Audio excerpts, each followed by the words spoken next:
Welcome to the J. Scott Outdoors podcast. Today I'm actually driving out to sheep camp, and I got Bob Dykeman of Shadow Valley Outfitters on the line, and Bob just had a awesome hunt up on the strip in 13B, and I'm excited to hear about it. Bob, how you doing? I'm doing good, Jay. How are you? Great. You know, it's been a while since I've had you on the podcast, but I always admire you guys' work and the amount of effort that you guys put in on your hunts. It looks like this latest strip hunt was another exceptional performance by you guys. Talk a little bit about, before we'll get into all the details, but talk a little bit about the 13B, the conditions going into the hunt, your expectations. I'm not sure if you were up there archery season, but kind of the gist of your thoughts going into the season up there in 13B. Yeah. So we actually did have an archery hunter, a real good friend of ours, Mark Van Wormer. He had that archery tag, and he drew it with 8 points or so. And I spent a bunch of time up there scouting prior to that hunt. Probably 20 days or so, or close to it. And we don't run the cameras like all them other guys do. We'll put, shoot 40 of them out or something like that, which is quite a few, but nothing compared to the hundreds.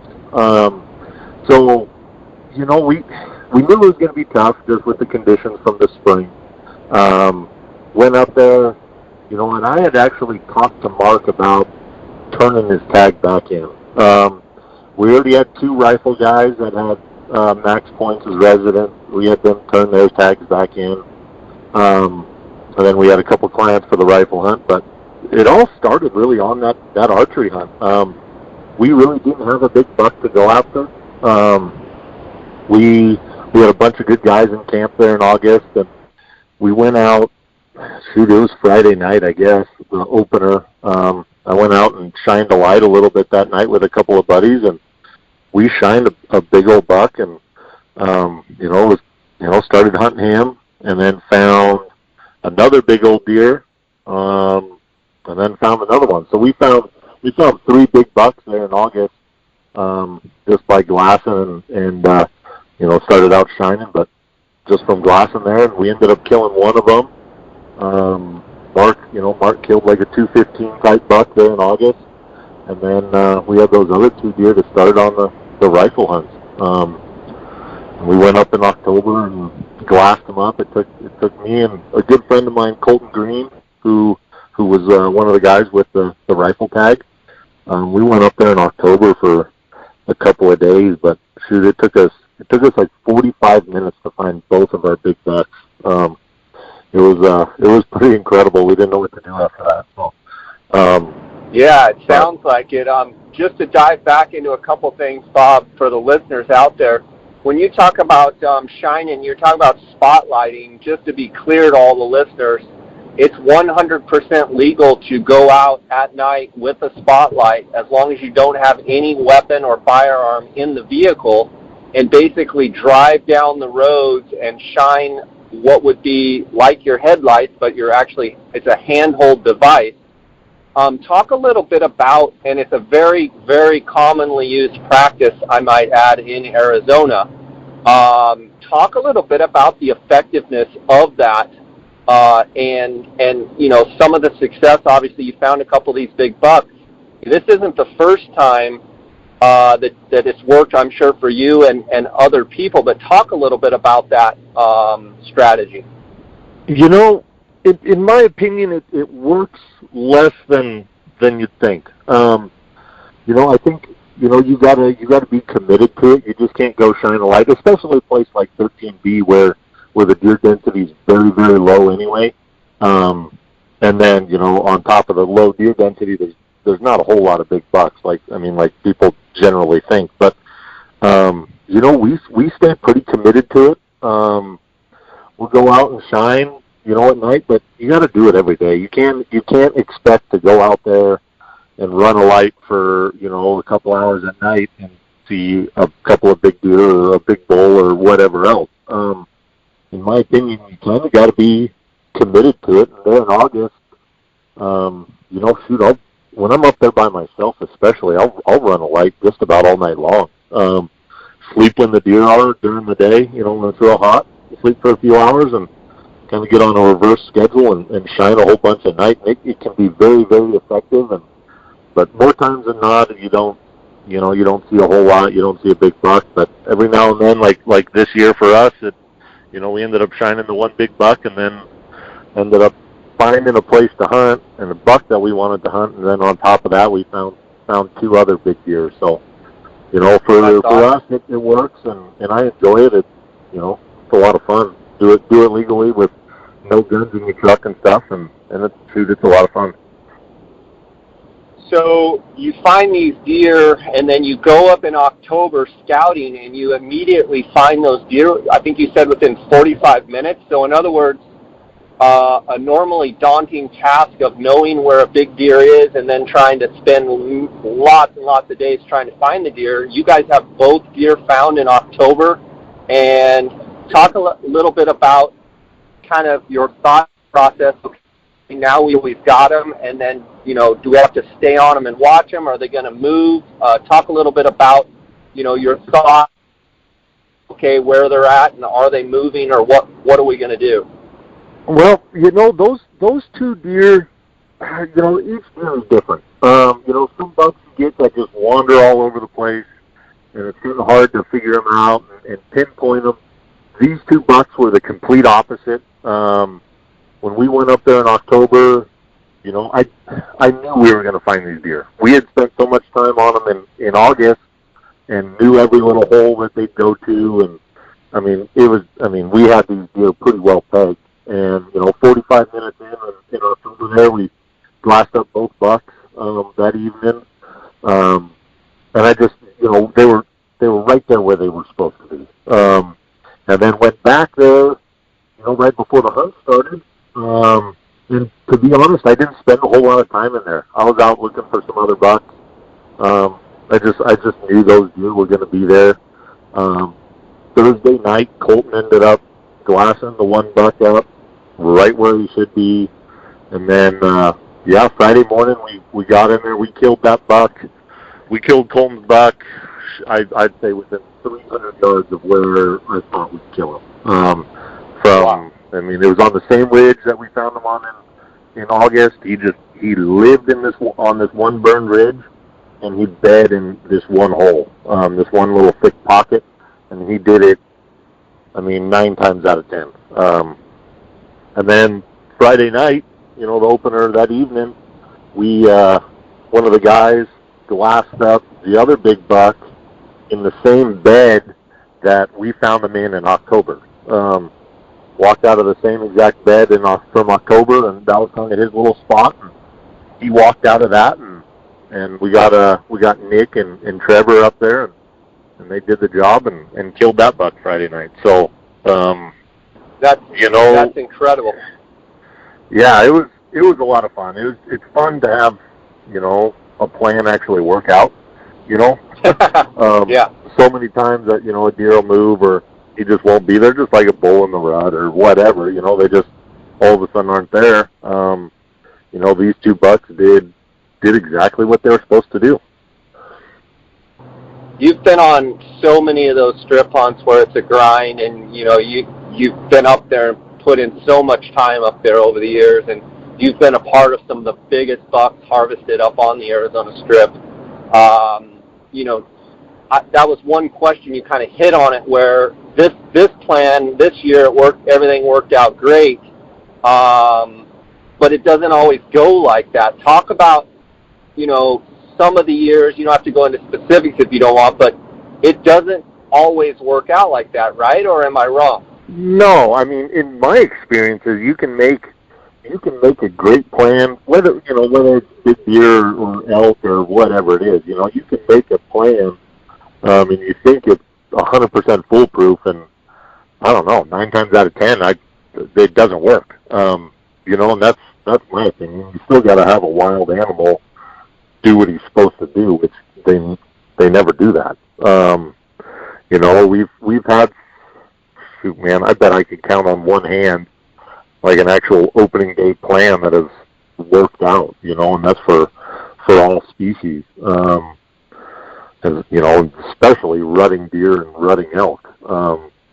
They just, shoot, they're wild animals. Who knows? You get a wild hare and they go wandering someplace, and, usually at the most inopportune times. But, yeah, we got lucky, and they didn't do that for us this year.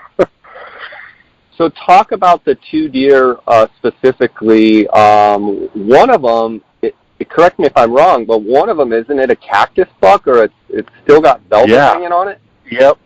That buck's just a big Cactus Buck. We were pretty sure. And he's kind of a little different than most Cactus Bucks that you see, as he's actually got an over a 200-inch frame on him. So most of those bucks that you see that are Cactus like that, they don't have much of a frame, but have a ton of trash. This one's got a big frame and then a whole lot of trash too. But we were pretty sure, he wasn't going to shed or nothing there in August. And then, sure enough, October he was still velvet, and then he was velvet there when we killed him. But yeah, he was a big old deer. A lot of people were chasing him, and we were just fortunate enough to know him a little bit better than most, I think, and get a couple bullets in him Friday night. That's awesome. And what is his overall frame, and what is his overall gross score? Shoot, a deer like that is rough so hard to, it's so hard to score. We ended up getting like a 201-inch frame, somewhere right there, and then like 42 inches of extras. So 243-ish, and man, honestly, I think that's going to be low. He won't ever get official, but I think it'll be low. There was quite a few points that probably would count that we didn't count. Just those little 1-inchers, 1 1/8 or so, but we didn't count those just for, just not to do them. But yeah, he'll be over 240, somewhere like that. He's a big old deer. That's awesome. So you have been a part of some just absolute giant bucks on the Strip. In your opinion, obviously everyone was saying that this year was kind of an off year, but in your experience, how off was it? And is there any specific years that it really compares to? It was definitely down. I would say, something like 2012 or so, I believe was the last kind of big drought year. And I know you talked with, Clay a little bit about it too, but man, I think, and just like Clay, I think next year will be, could be a great year. I think, there's one buck that kind of comes to mind in the same kind of drought cycle, and that was 2013 that we killed. When I was still working with Matt, and it was actually Shane Rosen's buck. But, that buck in 2011 was 220-ish, and then 2012, which was that big drought year, he was down to, 190 or 195, and then he blew up in 13, that next year with, and he was over 240 or so. So I think we're going to experience a lot of, something like that where, hopefully we get a little bit of moisture this winter and a little bit next spring, but I think there's going to be a lot of bucks that make it through that weren't, up to people's standards. And they get, one more year on them and some good feed, and I think we're going to have a really good year next year. You talk about having a good year.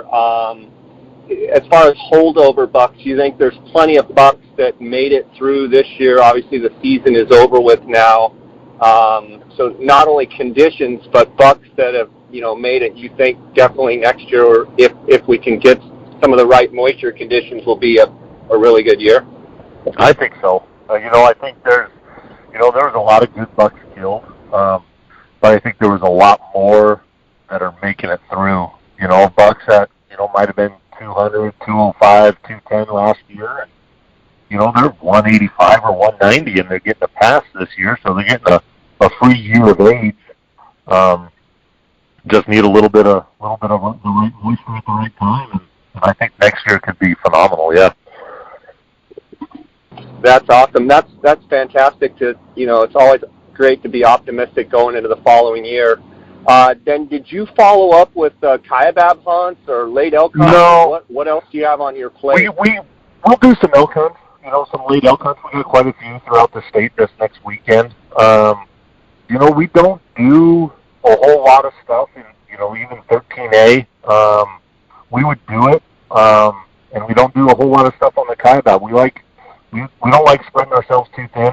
We've got a great group of guys that love coming to 13B every year. Got a little small army out there. And we like going out there and concentrating on one good hunt for those clients and stuff, and then kill a couple of deer and come back home. So get ready for these late elk hunts. But yeah, at this point right now, we don't want to spread ourselves too thin. Just kind of do 13B and then do a bunch of elk hunts. So makes sense. I've got some follow-up questions. I want to thank the sponsors of this podcast. I want to thank GoHunt.com, the gear shop. My friend Cody Nelson of 20-plus years is the optics manager at GoHunt.com, and you can reach him if you have any optical needs, binos, tripods, spotting scopes, anything to do with glassing. I call him the glassing guru. Give Cody a call at 702-847-8747, extension 2. He's promised me that he will take care of J. Scott Outdoors podcast listeners. So give him a ring, or you can send him an email at optics@gohunt.com or cody@gohunt.com. I also want to thank Kuiu Ultralight Hunting. That's KUIU.com. Kuiu, obviously the passing of Jason Harrison has been a tragic loss for a bunch of us and people that knew him. But Kuiu is plugging along and doing fantastic. Since Jason's passed away, they've had some banner months, and they continue to make a great product. One of the things, Jason surrounded himself with just an incredible staff, and they have really carried the torch, and it's fun to watch how they've progressed since the passing of Jason. Even as tragic as it was, Kuiu's going to do great. Also want to thank phonescope.com. If you use the JScott18 promo code, you're going to get a 10% discount. CanyonCoolers.com, based out of Flagstaff, Arizona.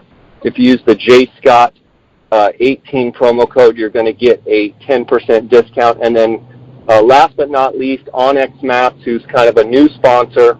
If you use the JScott18 promo code, you're going to get a 20% discount on all of the Onyx Map product. So go to onyxmaps.com, use the JScott18 promo code.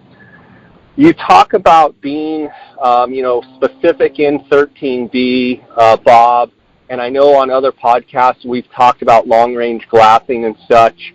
I'm curious right now what you're using for long-range optics. I know you've used different things and such, but what are your go-to binoculars right now for your long-range glassing? The Colas. I'm still with them. I like them a lot more than the BTXs and then any of the straight stuff. They're all what is it that you like about them, Bob? I feel like for me personally, I like the angled. I think it's just a lot more comfortable for what I do. Okay. What I like about them versus the BTXs is I feel like you have more like depth perception with those two tubes versus the single one of the BTX. Okay. And then I plug in. I've been using the 21 power eyepieces a whole bunch lately. I actually rarely carry my 32s anymore. Okay. Those 21s just have a giant field of view. It's great glass, collects a ton of light. Yeah, they're heavy, but I don't carry a whole lot of other stuff in my pack. I always tell guys I say my pack is still lighter than 90% of the guys with BTXs, just because I don't carry all the crap. So when you're carrying your Koas, are you carrying like a 10 or an 8 chest binocular, or are you just carrying Koas? No, I got some Zeiss Rangefinding pens. So I had the old Zeiss 10 by, I don't know what they are, 10 by 45s or something like that with the rangefinders in them, and I actually just got a pair of the new ones with all that Bluetooth and ballistic data in them, but I think they're 10 by 42s, so I just got them this last week and looking forward to hunting with them on the cell time coming up. But yeah, just 10, so I can go, 10s, 21s, 32s, and then plug in 50s if I need to. So, virtually carrying 4 different pairs of binoculars, but those eyepieces are so small and light anyway. It's pretty awesome. That's great. You mentioned late elk hunts. I want to shift for just a second and just get a couple of off the cuff tips for guys out there that are going on these late elk hunts that are coming up here pretty soon in a few days. I get a lot of questions from guys, asking for tips how to find bulls on those late hunts. For someone that has as much experience as you do, what are a handful of things that you would tell someone? Look for this, look for this, look for this, don't do this, don't do that. What comes to mind right off the top of your head? Look for the steepest, nastiest, thickest place that you'll never want to go. And there's going to be bulls in there, at least mature bulls, There might not be a lot of elk, but that's where you're going to find one that you're going to want to kill. Those big, steep, nasty canyons that are thick, manzanita, oak brush, whatever. Those are the places that I like going. You're not going to see a whole lot of elk, but, the ones that you do see are going to be the ones that you want to kill. And if you're seeing cows, you're probably not in the right place, at least, my opinion. If I start seeing a bunch of cows and stuff, I'll usually switch gears and get out of there. Is there a certain side of the hill that you think that those old nasty bulls will live in, as far as, east-facing, west-facing, north-facing? Is there a certain side that you say, yeah, look on this side? I'll always usually start on the north. Just lately, last couple of years, and it all depends on weather too, but it just seems like most bulls that I've found will hang out on those north slopes. A little bit cooler. Usually got some pretty darn good feed on them. But yeah, I'll look at both sides of the canyon though, and for me, it's all about the ruggedness versus, a certain side or face and slope, So, in other words, you're looking for the nasty spots. Is it your opinion that the bulls move a lot this time of year, or don't move a lot, especially mature bulls? Yeah, they won't move unless they start getting bumped, which, with all these tags and stuff and all these units, pressure's big. So, you'll have a canyon that won't have any bulls in it, and after the opening weekend, there'll be 10 bulls in it. I think that, for my hunts, in my opinion, that, a lot of bulls get pushed off, some of this top stuff with pressure, and, those nasty canyons just get better and better as the hunt goes on. That's great advice. Bob, I want to give you a chance. I'll also link it up in the show notes, but I want to give you a chance to let the listeners know if they've got more questions about the Arizona Strip, if they've got more questions about any hunts in Arizona, how they can reach you, find you guys the best way. Probably the easiest is Instagram, Shadow Valley Outfitters, all one word there, but that's usually the easiest. We try and get back to direct messages as quick as we can with any questions, and we can give phone numbers out there too, and we can chat on the phone or whatever. Awesome. But yeah, that's going to be the easiest. And we got a website too that I think has got our phone numbers on it, shadowvalleyoutfitters.com. But yeah, those are going to be the two best for sure. Awesome, buddy. Well, I appreciate you taking time. I know you're headed for scouting for elk hunts, and I'm headed for the sheep hunt, and we're connecting mobily, but that's awesome part about technology these days. And congrats on your continued success. You guys always seem to really do well up on the 13B, and I think that's just a testament to the type of hunters you guys are and guides that you are and the hard work that you put in. So congratulations on another great year, and thanks for coming on and sharing with us, and God bless you. I'll see you down the road, okay? Yeah, thanks, Jason, for having me, and we wouldn't be able to do any of that without all our help. we've got a great group of guys that just love getting out and hunting, and we're pretty thankful for them. But yeah, thanks for having us, and we'll chat with you soon. All right, buddy. God bless. Take care.